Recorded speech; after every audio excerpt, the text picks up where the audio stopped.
അസ്സലാമു അലൈക്കും വറഹ്മത്തുള്ളാഹി വബറകാതുഹു. അൽഹംദുലില്ലാഹി വസ്സലാത്തു വസ്സലാമു അലാ റസൂലില്ലാഹ് വഅലാ ആലിഹി വസഹ്ബിഹി അൽ ഫായിസീന ബില്ലാഹി അമ്മാ ബഅദ്. സൂറത്ത് ഫജറിലെ അടുത്ത ജബ്ബാർ കയ്യാളുന്ന ആയത്തുകൾ കല്ലാ ബല്ലാ തുക്രിമൂനൽ യതീം വലാ തഹാളൂന അലാ തആമിൽ മിസ്കീൻ وتأكلون التراث أكلا لما وتحبون المال حبا جما. ഈ ആയത്തുകളാണ്. കല്ല അരുത്, ബൽ എന്ന് മാത്രമല്ല, ലാ തുക്രിമൂനൽ യതീം, ബൽ എന്ന് പറഞ്ഞാൽ അങ്ങനെയുമല്ല, അത്രയുമല്ല എന്ന് അർത്ഥം പറയാം. ലാ തുക്രിമൂനൽ യതീം, നിങ്ങൾ അനാഥയെ ആദരിക്കുന്നില്ല, അവനോട് ഔദാര്യപൂർവ്വം പെരുമാറുന്നില്ല. വലാ തഹുല്ലൂന അലാ തആമിൽ മിസ്കീൻ, അഗതിയുടെ ഭക്ഷണത്തിന് നിങ്ങൾ പ്രേരിപ്പിക്കുന്നുമില്ല.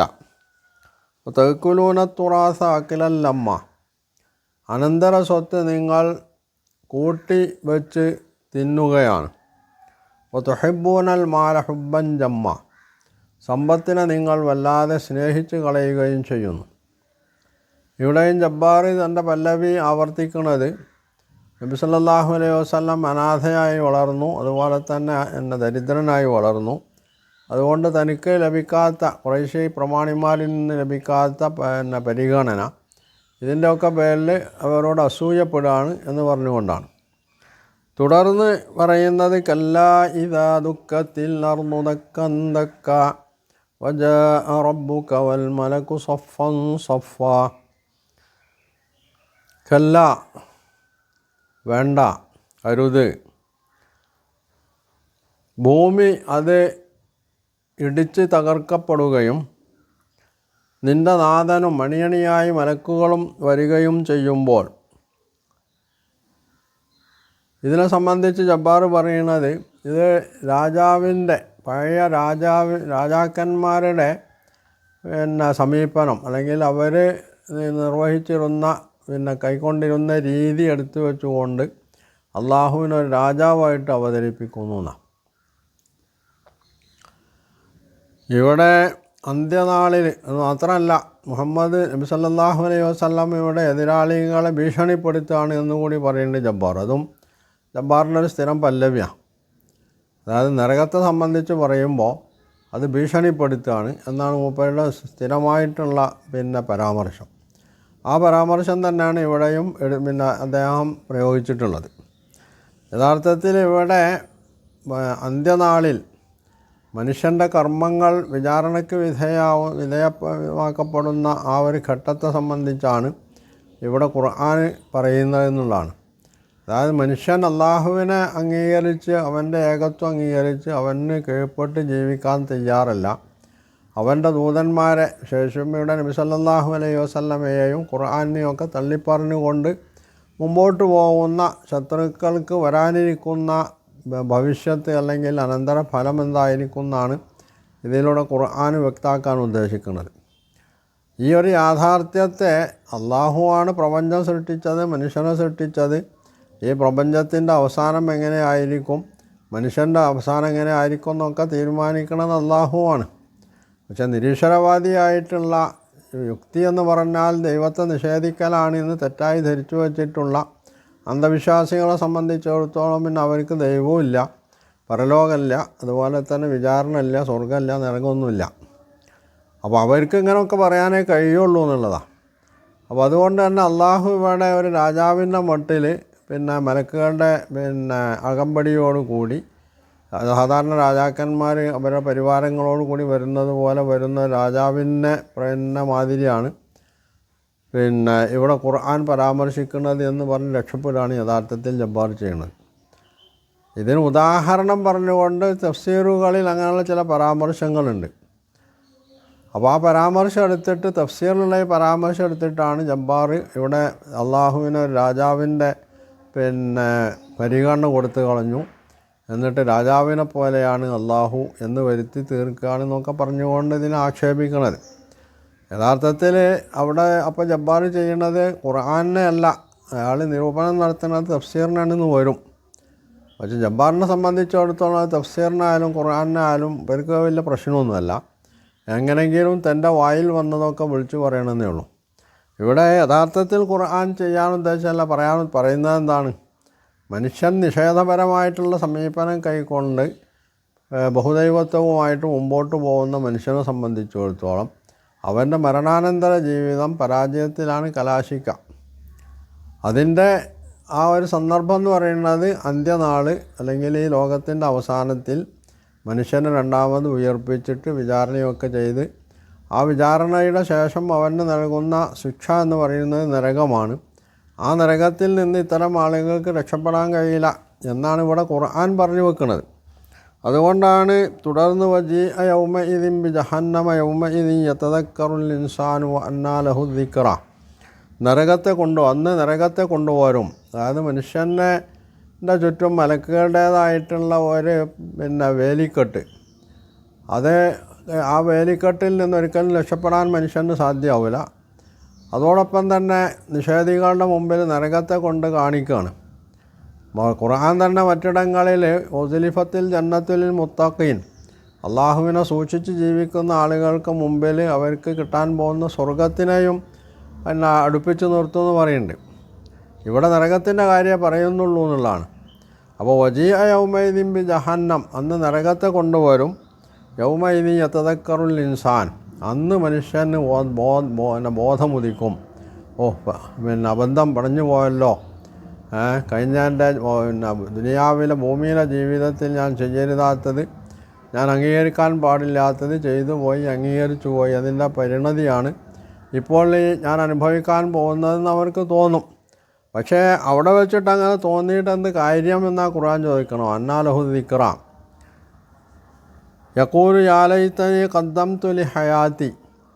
എന്നിട്ട് അവൻ വിലപിക്കും, ഞാൻ എൻ്റെ ഈ ജീവിതത്തിന് വേണ്ടി നേരത്തെ വല്ലതുമൊക്കെ ചെയ്തു വച്ചിരുന്നുവെങ്കിൽ. വയൗമഇദിൻ ലാ യുഅദ്ദിബു അദാബഹു അഹദ് വലാ യൂസിഖു വസാഖഹു അഹദ്. അന്ന് അള്ളാഹു ശിക്ഷിക്കുന്നത് പോലെ മറ്റാരും ശിക്ഷിക്കുകയില്ല. എന്നാൽ അവിടെ ശിക്ഷിക്കാൻ ആരും ഉണ്ടാവില്ല, അള്ളാഹ് മാത്രമേ ഉണ്ടാവൂ. അതുപോലെ തന്നെ അള്ളാഹു ബന്ധിക്കുന്നത് പോലെ മറ്റാരും ബന്ധിക്കാനും ഉണ്ടാവില്ല. ഇതൊക്കെ അള്ളാഹിൻ്റെ കയ്യിലുള്ള കാര്യങ്ങളാണ്. അള്ളാഹുവിൻ്റെ പൂർണ്ണമായിട്ടുള്ള അധികാരം, അവിടെ മനുഷ്യന് യാതൊന്നും ചെയ്യാൻ പറ്റാത്തൊരു സന്ദർഭമാണ് വരാൻ പോകുന്നത്. അവിടെ നിങ്ങൾക്ക് രക്ഷപ്പെടാനാവില്ല എന്ന് ഖുർആൻ ഇത്തരം ആളുകളെ ഓർമ്മിപ്പിക്കുകയാണ് ഇവിടെ ചെയ്യണത്. അപ്പോൾ അത് മനസ്സിലാക്കി അതിനനുസരിച്ച് ആ വസ്തുതയെ അംഗീകരിക്കുന്നതിന് പകരം പരലോകത്തെ നിഷേധിച്ച് തള്ളുക എന്നുള്ളതാണ് യഥാർത്ഥത്തിൽ യുക്തിവാദം എന്ന് പറയുമ്പോൾ ഇവർ അർത്ഥമാക്കുന്നത്. ആ പരലോകത്തെ നിഷേധിച്ച് തള്ളുന്നതിൻ്റെ ഭാഗമായിട്ടാണ് ജബ്ബാർ ഈ രീതിയിൽ ഇതിനെ സംബന്ധിച്ച് പറഞ്ഞിട്ടുള്ളതും. അങ്ങനെ ഒരു പരലോകവുമില്ല, അല്ലെങ്കിൽ പിന്നെ എന്ത് പരലോകം? അപ്പോൾ അങ്ങനെ ഒരു പരലോകവുമില്ല, നരകവുമില്ല, സ്വർഗവുമില്ല, വിചാരണയില്ല, മനുഷ്യൻ്റെ കർമ്മങ്ങൾ അവിടെ പരീക്ഷിക്കപ്പെടുക എന്നുള്ളതില്ല എന്നൊക്കെ വരുത്തി തീർക്കുക എന്നുള്ളതാണ് ഈ പരിഹാസത്തിലൂടെ ജബ്ബാർ ചെയ്തുകൊണ്ടിരിക്കുന്നത്.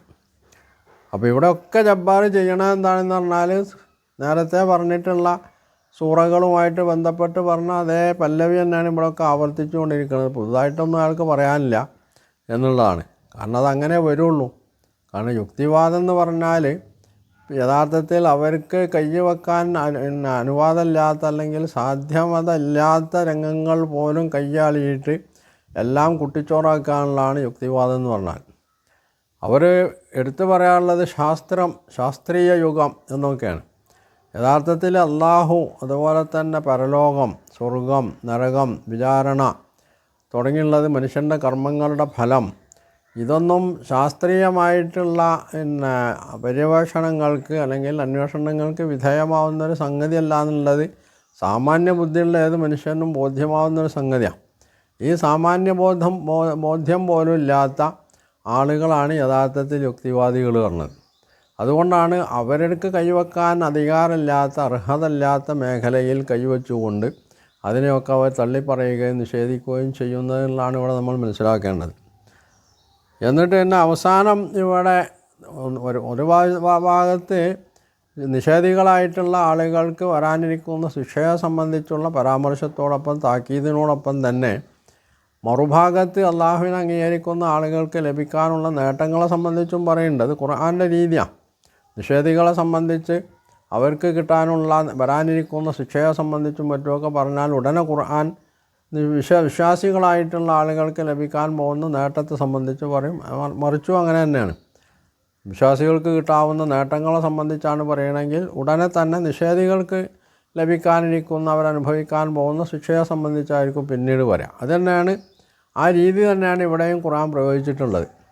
അതുകൊണ്ട് അവസാനം ഖുർആൻ പറഞ്ഞത് യാ അയ്യുഹൻ നഫ്സുൽ മുത്മഇന്ന, ഒരു സത്യവിശ്വാസി അയാൾ മരിച്ചുകൊണ്ടിരിക്കുമ്പോൾ അയാൾക്ക് കിട്ടുന്ന സന്തോഷവാർത്ത എന്താണ്?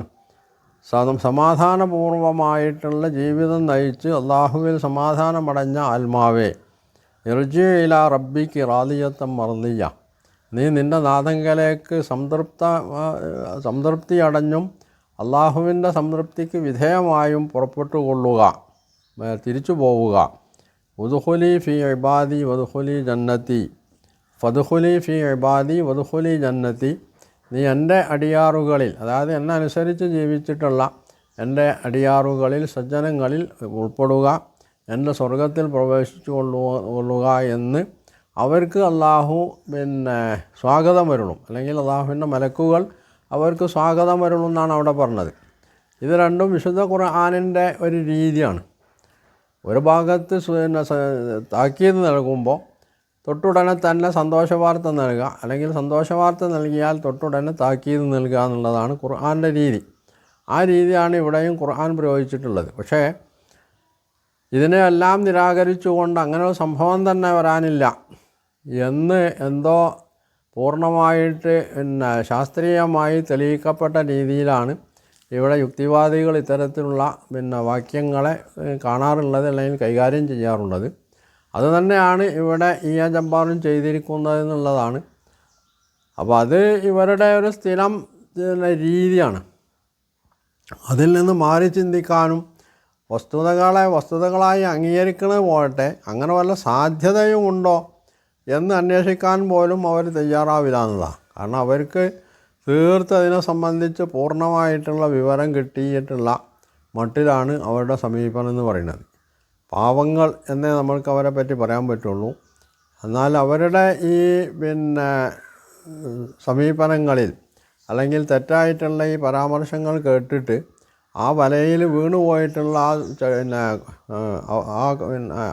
അബദ്ധത്തിൽ അല്ലെങ്കിൽ ആ ഒരു ഗർത്തത്തിലേക്ക് വീണുപോയിട്ടുള്ള പാവങ്ങളായിട്ടുള്ള ആളുകൾ ആണ് ഇവരുടെ പിന്നിൽ അണിനിരന്നിട്ടുള്ളത് എന്നതുകൂടി ഇതോട് ചേർത്ത് വായിക്കേണ്ട ഒരു കാര്യമാണ്. മൊത്തത്തിൽ ജബ്ബാറിൻ്റെ മക്കാഘട്ടത്തിലുള്ള സൂറത്തുകളെ സംബന്ധിച്ചൊക്കെയുള്ള പരാമർശം ഇങ്ങനെ തന്നെയാണ് നമ്മൾക്ക് മനസ്സിലാക്കാൻ കഴിയുക. അത് ജബ്ബാർ തുടരെ പറഞ്ഞുകൊണ്ടിരിക്കുന്ന ഒരു കാര്യമാണ്. മക്കയിൽ അവതരിച്ചിട്ടുള്ള ഖുർആൻ വാക്യങ്ങളിലൊക്കെ ഇങ്ങനെ തന്നെയാണുള്ളതെന്നാണ് പലപ്പോഴും അയാൾ ആവർത്തിച്ച് പറഞ്ഞുകൊണ്ടിരിക്കുന്ന കാര്യം. അത് ഇവിടെയും അദ്ദേഹം ആവർത്തിക്കുന്നു. അവിടെ കുറേ നബി സല്ലല്ലാഹു അലൈഹി വസല്ലമ അസൂയാലുവാണ്, കുശുമ്പുള്ള ആളാണ് എന്നൊക്കെ പറഞ്ഞിട്ട് മൂപ്പർ വളരെ ശുദ്ധനായിട്ടുള്ളൊരാൾ ആയിട്ട് ഞെളിയുകയും നബി സല്ലല്ലാഹു അലൈഹി വസല്ലമയെ അധിക്ഷേപിച്ചുകൊണ്ട് സംതൃപ്തി അടയുകയും ചെയ്യാന്നുള്ളതാണ് ഇവിടെയൊക്കെ ജബ്ബാർ ചെയ്തുകൊണ്ടിരിക്കുന്ന രീതി. അതിലയാൾക്ക് സംതൃപ്തി കിട്ടുമെങ്കിൽ അങ്ങനെ ആവട്ടെ എന്ന് നമ്മൾക്ക് ആശ്വസിക്കാനേ പറ്റുള്ളൂ. അപ്പോൾ ഇതാണ് യുക്തിവാദം എന്ന് പറയുന്നത്. യുക്തിവാദം എന്ന് പറഞ്ഞാൽ ഇസ്ലാമിനെ താറടിച്ച് കാണിക്കുക, അള്ളാഹിനെ നിഷേധിക്കുക, പരലോകത്തെ നിഷേധിക്കുക, ഇതാണ് യുക്തി. വേറുള്ളവർക്കൊന്നും യുക്തിയില്ല എന്നുള്ള മട്ടിലാണ് ഇവരുടെയൊക്കെ പോക്ക്. അതുകൊണ്ടാണ് ഇത്തരത്തിലുള്ള വാചാട്ടോപ്പങ്ങളിൽ അവർക്ക് അഭയം തേടേണ്ടി വരുന്നത്.